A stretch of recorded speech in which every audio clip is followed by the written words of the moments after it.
이 지상에 있는 교회를 두 부류로 나눌 수 있습니다. 두 종류의 교회로 나눈다고 하면 첫째 드릴 수 있는 말씀은 잘되는 교회, 아름답게 부흥하며 성장하는 교회, 그래서 많은 사람이 좋아하는 교회가 있을 수 있습니다. 또 다른 한 종류의 교회는 안 되는 교회입니다. 각종 문제투성이 교회, 끊임없이 사회의 지탄을 받을 수밖에 없는 교회도 이 땅에 없잖아 있다라는 것이지요. 한국교회연구소가 이 두 개 교회, 잘 되는 교회와 안 되는 교회, 아름답게 성장하는 교회와 마이너스 되는 교회를 분석해 보니까 각각의 교회 속에 10가지의 특징이 있음을 발표한 바가 있습니다. 자, 그렇다고 하면 잘 되는 교회의 특징은 어떤가? 우리가 한번 새겨보아야 할 것 같습니다. 그 첫째는 교회가 밝고 환하면서 각 기관 속에 웃음의 꽃이 피어나는 교회, 그런 교회가 잘 된다라는 것입니다. 두 번째 특징은 교회를 섬기는 목회자들의 성품이 부드럽고 따뜻하다고 합니다. 모든 성도를 포용하려고 한다고 합니다. 세 번째 특징은 성도들의 자세가 늘 긍정적이라고 합니다. 어떤 일, 무슨 일을 함에 있어서 한번 해봅시다 라고 생각하는 사람들이 절대적이라는 것입니다. 네 번째 모습은 교회 속에 소외되는 사람이 없이 교회 일을 골고루 나누어서 한다고 합니다. 다섯 번째 특징은 교회 일을 이루어감에 있어서 연초에 계획을 발표하고 그 계획대로 잘 추진해 나간다고 합니다. 뿐만 아니라 여섯 번째는 일의 결과에 대하여 적절하게 평가를 해서 잘한 사람은 상을 주고 잘 못한 사람은 제거하는 모습이 없잖아 있다고 합니다. 일곱 번째는 담임 목사의 설교가 늘 희망적이고 긍정적이고 위로하는 설교를 하고 있다고 합니다. 여덟 번째는 교회에 출석하고 있는 성도들과 목회자들이 서로 허물없이 대하고 교제하는 교회라고 합니다. 아홉 번째 교회의 모습은 교회를 섬기는 목회자는 성도들을 칭찬하고 성도들은 목회자를 존경하며 자랑하는 교회가 되어진다고 합니다. 마지막 열 번째, 목회자는 교회 속에서 헌금을 강요하지 않아도 성도들이 선한 일을 위해 스스로 헌금하면서 그 헌금으로 하나님이 기뻐하는 일에 열심을 다한다고 합니다. 이런 모습이 있는 교회는 잘 되는 교회고 성장하는 교회로 아름다운 소문이 나는 교회라고 말하고 있습니다. 그런데 정반대로 안 되는 교회, 마이너스 성장을 하는 교회의 특징은 어떤가? 역시 10가지를 표현하고 있는데, 첫째는 교회의 분위기가 어둡고 침침하다고 합니다. 뿐만 아니라 교회 속에 지죽은 듯이 조용한 모습을 가지고 있다고 합니다. 두 번째 특징은 교회를 섬기는 목회자의 감정 기복이 아주 심해서 널뛰듯 하면서 융통성을 보이지 않는다고 합니다. 세 번째 특징은 성도들의 자세가 늘 부정적이라는 거예요. 한번 해봅시다 라고 말하는 것이 아니라 이것은 이래서 안 되고 저것은 저래서 안 되고 그것은 그래서 안 되고 안 되는 것만 이야기하는 교회 분위기가 있다고 합니다. 네 번째 교회의 모습은 교회를 몇몇 사람들이 다 움직여가고 있다는 거예요. 교회의 사역을 나누어서 하는 것이 아니라 특정한 몇 사람이 모든 일을 다 독차지하면서 다른 사람들을 끼어들지 못하게 하는 특징이 있다고 합니다. 다섯 번째는 교회의 일을 추진함에 있어서 계획도 세우지 않고 그때마다 즉흥적이고 그야말로 일을 추진함에 있어서 갑작스럽게 추진하는 모습을 보게 되어진다고 합니다. 여섯 번째는 어떤 일을 시작하기는 거창하게 시작하는데 끝은 흐지부지하게 끝나는 모습을 보여주고 있다는 것입니다.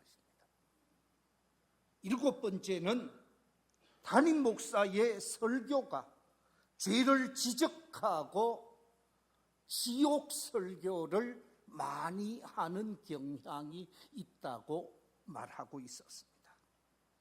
여덟 번째는 목회자가 완전히 신비주의에 사로잡혀 있으면서 성도들과 긴밀한 관계를 유지하지 않고 있다는 것입니다. 아홉 번째는 교회를 섬기는 목회자는 성도들을 책망하고 성도들은 목회자를 비판하고 비난하는 경향이 많다고 합니다. 열 번째는 목회자는 헌금의 중요성을 강조하면서 헌금하라고 하지만 성도들은 헌금에 동참하지 않는 경향이 많다고 합니다. 잘 되는 교회, 안 되는 교회, 각각 10가지의 특성을 우리가 방금 확인했는데 우리 교회는 어떻습니까? 우리 교회는 어느 쪽에 속하여 있는지 저를 비롯해서 우리 당회원들과 우리 모든 성도님들이 바르게 파악하고 우리의 어두운 부분, 안 좋은 부분을 바꾸어야 할 것입니다. 우리 교회가 안 되는 교회가 아니라 잘 되는 교회가 되어지고 아름답게 부흥하면서 하나님께 영광을 돌리는 복된 교회가 되어야 하는 줄로 믿습니다. 진정 이 밀양도성에서 우리 교회가 어떤 교회가 되어야 할 것인가, 우리 모두가 거룩한 고민을 하면서 잘 되는 교회, 아름답게 부흥하고 성장하는 복된 교회를 만들어 가는데 제가 앞장을 서면서 온 성도들이 마음을 모으고 힘을 모으고 뜻을 모아서 하나님의 뜻을 이루어가는 복된 교회가 되어야 하는 줄로 믿습니다. 오늘 본문의 말씀은 이스라엘 왕국의 제3대 왕이 되어진 솔로몬에 관한 이야기입니다. 오늘 본문에 보니까 솔로몬이 왕이 되고 나서 세월이 조금 지나간 것 같은데 정확하게 솔로몬이 왕이 되고 몇 년 만인지는 모르지만 솔로몬에 대한 소문, 솔로몬 왕국에 대한 소문이 온 세상에 터졌다라는 것입니다. 팔레스타인인 이스라엘 땅을 넘어서 지중해를 넘어서 남쪽에 있는 아프리카 지역까지도 소문이 나게 되어졌다라는 것입니다. 그래서 오늘 본문 속에 보면 이 솔로몬에 대한 소문을 듣고 스바 여왕이 혼자 온 것이 아니고 많은 보물을 가지고 수많은 신하들을 거느리고 솔로몬을 찾게 되어진 장면이 오늘 본문 속에 기록되어져 있습니다. 스바 여왕이 솔로몬을 찾아오게 되어지고 솔로몬을 찾아와서 자기가 들은 소문에 근거한 많은 질문을 하게 되어집니다. 얼마나 지혜로운 왕인지, 얼마나 대단한 왕인지, 얼마나 큰 일을 감당하고 있는지 스바 여왕이 직접 확인하게 되어지는데 그 확인한 바의 결과가 오늘 본문 속에서 대답을 하고 있는데 오늘 본문 2절에 보면 솔로몬이 이렇게 기록하고 있습니다. 솔로몬이 그가 묻는 말에 다 대답하였으니 솔로몬이 몰라서 대답하지 못한 것이 없었더라. 스바 여왕이 질문하는 그 모든 질문을 다 대답했다고 그럽니다. 대답한 것으로 끝나지 않았습니다. 솔로몬의 뛰어난 대답, 솔로몬의 지혜와 솔로몬의 명철에 감탄하게 되어진 스바 여왕이 솔로몬의 왕궁을 돌아보고 난 이후에 솔로몬에게 말하는 스바 여왕의 말이 역대상 9장 5절 6절에 이렇게 기록되어져 있습니다. 우리 같이 한번 읽어보겠습니다. 시작. 왕께 말하되 내가 내 나라에서 당신의 행위와 당신의 지혜에 대하여 들은 소문이 진실하도다. 내가 그 말들을 믿지 아니하였더니 이제 와서 본즉 당신의 지혜가 크다 한 말이 그 절반도 못 되니 당신은 내가 들은 소문보다 더하도다. 자신이 솔로몬 왕에 대하여 들은 소문과 비교하니까 솔로몬에게 확인한 바에 의하면 그 소문과 비교할 수 없이 대단하게 되어짐을 느꼈다고 솔로몬의 지혜와 명철에 탐복하는 모습을 보게 되어집니다. 스바 여왕이 이런 솔로몬에게 많은 선물을 가지고 왔습니다. 많은 금과 보석을 비롯하여 값비싼 향품을 가지고 신하들과 와서 솔로몬의 지혜를 배우고자 했다 그랬는데 솔로몬의 소문을 듣고 많은 사람들이 찾아오게 되어진 이 사건처럼 저는 그렇게 한번 꿈을 꾸게 되어집니다.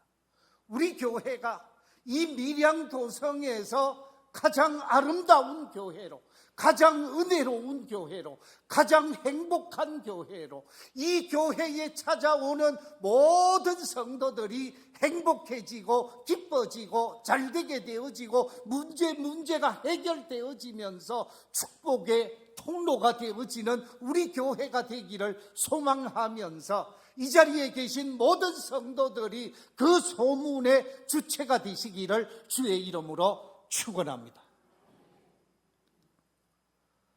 많은 사람들이 찾아오는 교회, 다니고 싶은 교회, 많은 사람들이 소문을 낼 수밖에 없는 교회, 우리가 다니고 싶은 교회는 어떤 교회일까? 제일 첫 번째 우리가 생각할 수 있는 것은 내가 은혜를 받고 내가 능력을 받고 내가 하나님을 체험해야 좋은 교회가 되고 아름다운 교회가 되고 자랑하고 싶은 교회가 되어지지요. 내가 먼저 은혜 받아야 되고 내가 먼저 하나님을 만나야 되고 내가 먼저 믿음 생활에 체험적인 신앙이 있어야 한다라는 것입니다. 솔로몬은 자신이 뜻하지 않게 왕이 되었지요. 서열상으로 솔로몬은 바로 왕이 될 수 있는 위치에 있었던 사람이 아니었습니다. 형들이 줄줄이 있었습니다. 그런데 한마디로 표현하면 하나님의 은혜에 의해서 왕이 되어졌습니다. 어린 나이에 왕이 되어졌습니다. 자신이 하나님의 은혜 안에서 왕이 되어지고 이 큰 나라, 자신의 아버지의 그 리더십과 비교하면 자기는 보잘것없는 사람이라는 사실을 고백하면서 왕이 되고 나서 제일 첫 번째 한 대대적인 행사가 하나 있습니다. 그 행사가 뭡니까? 하나님 앞에 드린 일천번제였습니다. 자, 여러분 한번 사진을 보십시오. 솔로몬의 일천번제의 사진을 그려서 표시를 하고 있는데 모든 신하들과 방백들과 솔로몬이 하나님 앞에 1,000마리의 제물을 하나님 앞에 드리면서 하나님의 도움을 간청하는 내용의 그림입니다. 이 1,000번제라고 하는 것은 제사를 1,000번 드린 것이 아니라 1,000마리의 짐승을 잡아서 하나님 앞에 제물을 드리면서 자신의 마음을 드리고 자신의 정성을 드리고 자신의 전부를 하나님께 맡기는 마음으로 하나님 앞에 감사 제사를 드린 것이고 하나님 앞에 헌신 제사를 드린 것이고 하나님 앞에 충성을 다짐한 사건이 일천번제입니다. 하나님 앞에 모든 정성, 모든 마음을 다 바치면서 온 백성과 더불어서 하나님을 감동시키는 일천번제를 드렸습니다. 일천번제를 드리고 난 다음에 그 일천번제를 받으신 하나님께서 솔로몬을 찾아오게 되어지지요. 그리고 솔로몬을 향하여 하신 말씀이 내가 네게 무엇을 주면 좋겠느냐? 너는 내게 구하라. 하나님께서 말씀을 하십니다. 감동하신 하나님, 일천번제를 받으신 하나님께서 솔로몬에게 감동하면서 내가 너를 어떻게 해주면 좋겠느냐라고 하는 말이 주어졌을 때 솔로몬이 뭐라고 얘기합니까? 부족한 사람은 많은 백성들, 수많은 백성들 위에 높이셔서 왕이 되게 하셨으니까 제게 더 큰 권력을 주십시오. 제게 더 큰 재물을 주십시오. 제게 더 큰 힘을 주십시오. 제 원수들을 다 제거하시고 제게 부귀영화를 주십시오 라고 얘기했다고 하면 하나님이 실망했을 수밖에 없을 것입니다. 그런데 내가 네게 무엇을 주면 좋겠느냐고 질문하는 하나님의 질문 앞에 솔로몬이 이렇게 간청합니다. 열왕기상 3장 7절 이하 9절 우리 같이 한번 읽어보겠습니다. 시작. 나의 하나님 여호와여, 주께서 종으로 종의 아버지 다윗을 대신하여 왕이 되게 하셨사오나 종은 작은 아이라 출입할 줄을 알지 못하고 주께서 택하신 백성 가운데 있나이다. 그들은 큰 백성이라 수요가 많아서 셀 수도 없고 기록할 수도 없사오니 누가 주의 이 많은 백성을 재판할 수 있사오리이까. 듣는 마음을 종에게 주사 주의 백성을 재판하여 선악을 분별하게 하옵소서. 하나님, 아버지의 대를 이어 저를 왕이 되게 하셨는데 이 많은 백성을 제가 바르게 섬기고 받들 수가 없습니다. 이 백성을 잘 섬기고 이 백성을 잘 재판할 수 있는 지혜로운 마음, 선과 악을 분별할 수 있는 지혜자가 되게 해 주십시오 하는 이 말을 하나님이 듣고 또 감동하게 되어집니다. 하나님 앞에서 구하는 솔로몬의 간구하심이 너무 귀하고 너무 아름다운 기도의 내용이었습니다. 그때 하나님께서 솔로몬에게 이렇게 축복하는 모습을 보게 되어집니다. 역대하 1장 11절 12절 속에서 하나님이 솔로몬에게 이러시되 이런 마음이 내게 있어서 부나 재물이나 영광이나 원수의 생명멸하기를 구하지 아니하며 장수도 구하지 아니하고 오직 내가 네게 다스리게 한 내 백성을 재판하기 위하여 지혜와 지식을 구하였으니 그러므로 내가 네게 지혜와 지식을 주고 부와 재물과 영광도 주리니 네 전에 왕들도 이런 일이 없었거니와 네 후에도 이런 일이 없으리라. 하나님께서 솔로몬의 그 간절함 속에서 내가 네게 부도 주고 내가 네게 영광도 주고 내가 네게 재물도 주겠다 그러면서 하나님께서 크게 축복하신 사건이 바로 솔로몬의 일천번제 사건 이후에 나타난 사건입니다. 바로 솔로몬은 체험적인 신앙인이 되어진 것입니다. 아버지에 의해서 왕이 되어지고 왕위에서 스스로가 문제를 만들어가고 문제를 성장시키고 발전시키는 왕이 아니라 하나님을 만나게 되어지고 하나님의 은혜를 체험하게 되어지고 하나님의 그 은혜에 의해서 체험되어진 놀라운 체험을 나누고 섬기고 비푸는 가운데 온 세상 속에 소문이 나게 되어졌다라는 거죠. 그렇습니다. 내가 먼저 은혜 받아야 합니다.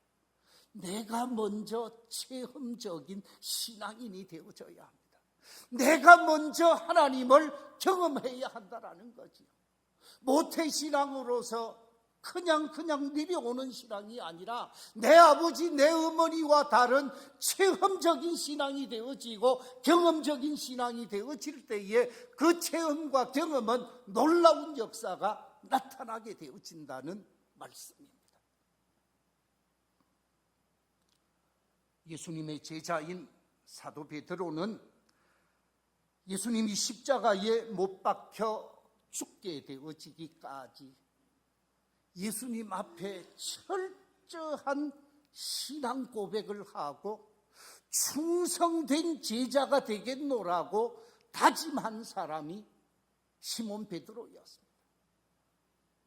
예수님께서 너희들이 몇 날이 되지 못하여 다 나를 버리고 나를 등지게 되어지겠다고 얘기했을 때 베드로가 예수님에게 뭐라고 얘기를 합니까? 마태복음 26장 33절에 보면 모두 주를 버릴지라도 나는 결코 뭐하지 않겠다고요? 주님을 버리지 않겠습니다. 그랬더니 예수님께서 그렇게 말씀합니다. 다 나를 버리고 도망할 것이라고 하니까 덧붙여서 베드로가 이렇게 말하고 있습니다. 마태복음 26장 35절에 내가 주와 함께 뭐할지언정 죽을지언정 주를 부인하지 않겠습니다. 그렇게 큰 소리쳤던 베드로였습니다. 그런데 예수님이 예루살렘 공회에서 재판을 받는데 십자가에 못 박혀 죽게 하는 재판을 받고 빌라도의 재판을 통해서 결정이 되어지죠. 예루살렘 공회 지도자들이 예수님을 재판하는 모습을 보고 베드로가 3번 예수님을 부인할 뿐만 아니라 마지막에는 예수님을 저주하면서 예수님을 모른다고 맹세까지 한 사람이 베드로였습니다. 그런데 예수님이 십자가에 못 박혀 돌아가시고 부활 성천하시고 난 다음에 열흘째 되는 날 오순절을 경험하게 되었습니다. 오순절 성령 강림 사건 속에서 베드로가 큰 은혜를 체험하게 되어집니다. 성령의 기름 부음을 받게 되어지고 성령에 완전히 사로잡혀서 체험적인 신앙을 경험하게 되어지니까 살아계신 하나님을 만나게 되어지고 성령의 뜨거운 은혜를 체험하면서 하나님의 사람으로 체험적 신앙, 경험적 신앙, 하나님을 만나는 신앙이 되어지니까 그 다음부터는 완전히 다른 사람으로 변하게 되어집니다. 예수를 전하지 말라고, 예수의 십자가, 예수의 부활, 예수의 말씀을 전하지 말라고 하니까 당당하게 예루살렘 공회의 지도자들과 맞서면서 하는 말이 어떻게 기록되어져 있는가? 우리 함께 사도행전 4장 19절 20절 말씀 같이 한번 읽어보겠습니다. 시작. 베드로와 요한이 대답하여 이르되 하나님 앞에서 너희의 말을 듣는 것이 하나님의 말씀을 듣는 것보다 옳은가 판단하라. 우리는 보고 들은 것을 말하지 아니할 수 없다.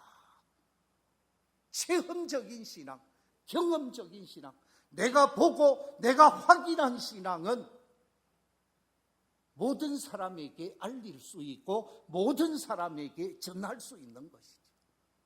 내가 먼저 은혜 받고 내가 먼저 체험해야 한다는 것입니다. 바라옵기는 이 자리에 계신 우리 모든 성도들이 우리 밀양교회 속에서 은혜를 체험하고 하나님을 만나게 되어지고 하나님의 능력을 경험하는 체험적인 신앙인이 되시기를 주의 이름으로 축원합니다. 두 번째, 우리가 다니고 싶은 교회, 많은 사람들이 주의 전으로 몰려올 수 있게 하는 교회가 되려고 하면 내가 체험하고 내가 경험한 것은 내가 만난 하나님, 그 하나님을 알리는 거예요. 좋은 소문을 알리고 아름다운 소문을 알리고 복된 소문을 알리는, 경험하고 체험한 것을 알리고 전할 때 복된 역사가 일어나고 아름다운 결과가 나타나게 되어지죠. 좋은 소문이 나게 되어지면 사람들이 찾아올 수밖에 없어요. 좋은 소문이 나면 많은 사람들이 몰려들 수밖에 없다는 것입니다. 오늘 본문에 보면 솔로몬에 대한 좋은 소문이 예루살렘을 넘어가고 또한 팔레스타인 지역을 넘어가고 지중해를 넘어가서 저 수백 킬로 떨어져 있는 아라비아 남부 지방에 있는 서바 지역까지 솔로몬에 대한 소문이 알려지게 되어졌고, 서바 여왕이 많은 사람들을 데리고 찾아오게 되어지죠. 그렇습니다.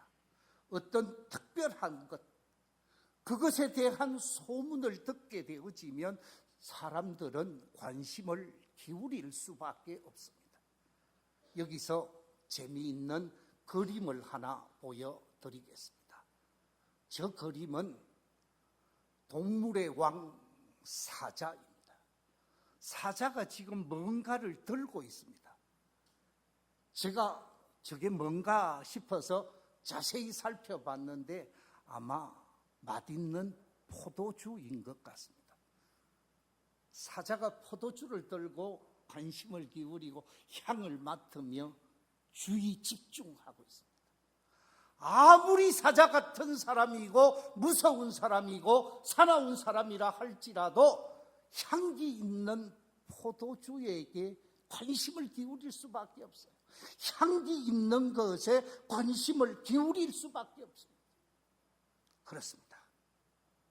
사도 바울은 우리에게 뭐라고 얘기합니까? 너희는 그리스도의 뭐라고요? 향기니. 우리 함께 고린도후서 2장 15절 말씀 같이 한번 읽어볼까요? 시작. 우리는 구원받은 자들에게나 망하는 자들에게나 하나님 앞에서 그리스도의 향기니. 그렇습니다.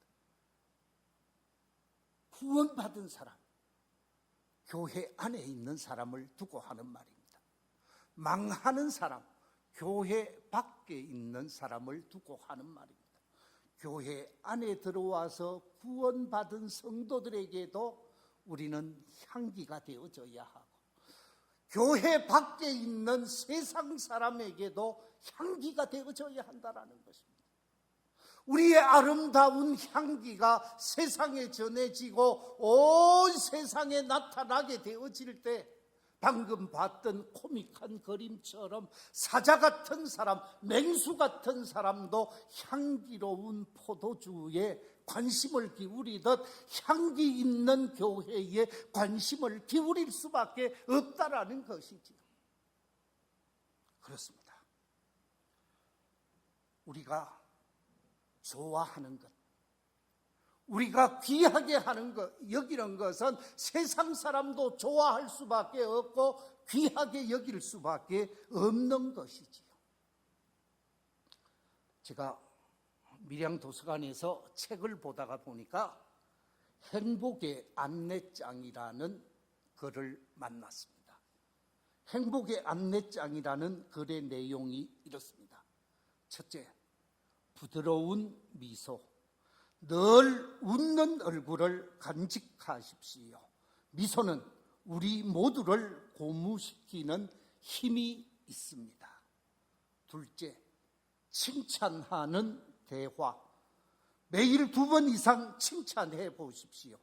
칭찬은 좋은 관계를 만드는 밧줄입니다. 셋째, 명랑한 언어. 명랑한 언어 생활을 습관화하십시오.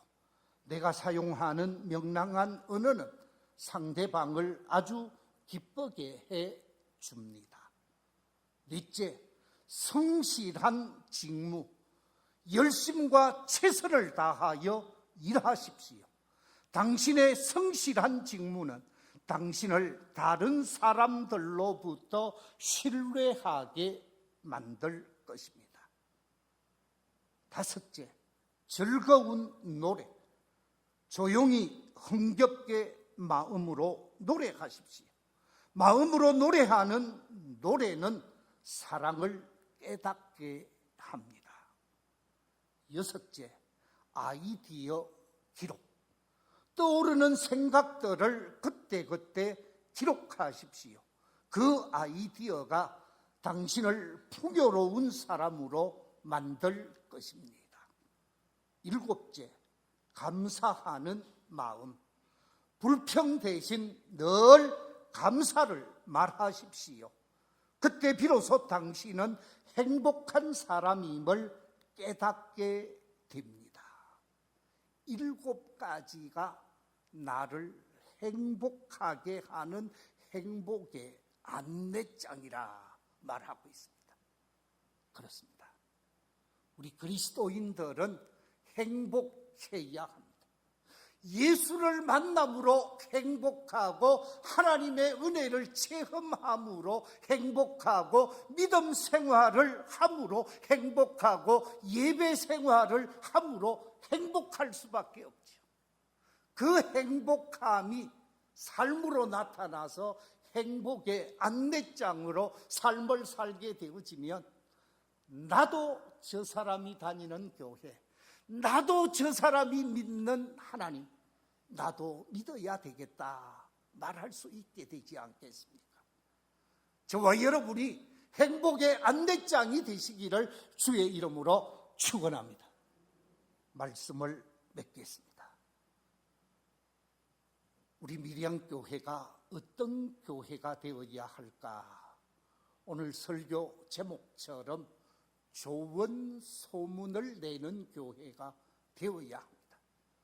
좋은 소문, 아름다운 소문을 내려고 하면 정말 우리가 다니고 싶은 교회가 되도록 하려고 하면 첫째, 내가 은혜와 능력을 체험해야 합니다.